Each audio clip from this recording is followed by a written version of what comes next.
Hi ನಮಸ್ತೆ, ನಾನಿವತ್ತು ಆಲೂ ಗೋಬಿ ಮಟರ್ ಸಬ್ಜಿ ಮಾಡೋದನ್ನು ತೋರಿಸ್ತಾ ಇದ್ದೀನಿ. ಇದು ನಾರ್ತ್ ಕಡೆ ಮಾಡೋವಂತಹ ಒಂದು ಪಲ್ಯ. ಇದು ಚಪಾತಿ ಮೇಲೆ, ಪೂರಿ ಮೇಲೆ, ದೋಸೆ ಮೇಲೆ ಎಲ್ಲದ್ರ ಮೇಲೂ ತುಂಬ ಚೆನ್ನಾಗಿರುತ್ತೆ. ಮೊದಲನೇದಾಗಿ ಗೋಬಿ ತೊಗೊಂಡು, ಅಂದರೆ ಹೂಕೋಸನ್ನ ತೊಗೊಂಡು ಒಂದೊಂದೇ ನಾರ್ಮಲಾಗಿ ಬಿಡಿಸ್ಕೊಂಡು ಪಕ್ಕಕ್ಕೆ ಇಟ್ಕೊಂಡು, ಒಂದು ಆಲೂಗೆಡ್ಡೆನ ತೊಗೊಂಡು 3 ಆಲೂಗೆಡ್ಡೆ ತೊಗೊಂಡಿದ್ದೆ ನಾನು. 3 ಆಲೂಗೆಡ್ಡೆನ ಸಿಪ್ಪೆ ಸುಲ್ಕೊಂಡು ಹೆಚ್ಕೊಂಡು, ಒಂದು ಪಾತ್ರೆಯಲ್ಲಿ ನೀರನ್ನ ತೊಗೊಂಡು ಅದಕ್ಕೆ ಅರಿಶಿನ ಮತ್ತು ಉಪ್ಪು ಹಾಕಿ ಗೋಬಿನ ಸ್ವಲ್ಪ ಬೇಯಕ್ಕಿಟ್ಟೆ. ಅಷ್ಟೊತ್ತಿಗೆ ಪಕ್ಕದಲ್ಲಿ ಬಟಾಣಿನೂ ಸ್ವಲ್ಪ ಬೇಯಿಸ್ಕೊಂಡಿದ್ದೆ. ನಂತರ ನಾನು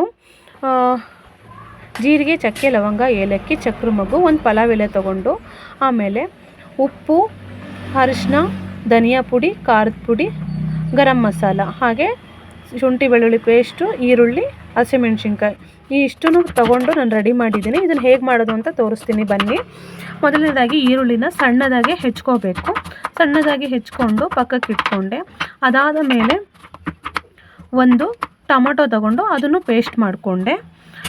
ಟೊಮೊಟೊ ಪೇಸ್ಟ್ ಆದಮೇಲೆ ಶುಂಠಿ ಬೆಳ್ಳುಳ್ಳಿ ಇದನ್ನು ನಾನು ಪೇಸ್ಟ್ ಮಾಡಿಕೊಂಡೆ. ಎಲ್ಲ ನಾನು ಮನೆಯಲ್ಲೇ ಮಾಡ್ಕೊತೀನಿ, ಔಟ್ಸೈಡಿಂದ ಶುಂಠಿ ಬೆಳ್ಳುಳ್ಳಿ ಎಲ್ಲ ತೊಗೊಳ್ಳಲ್ಲ.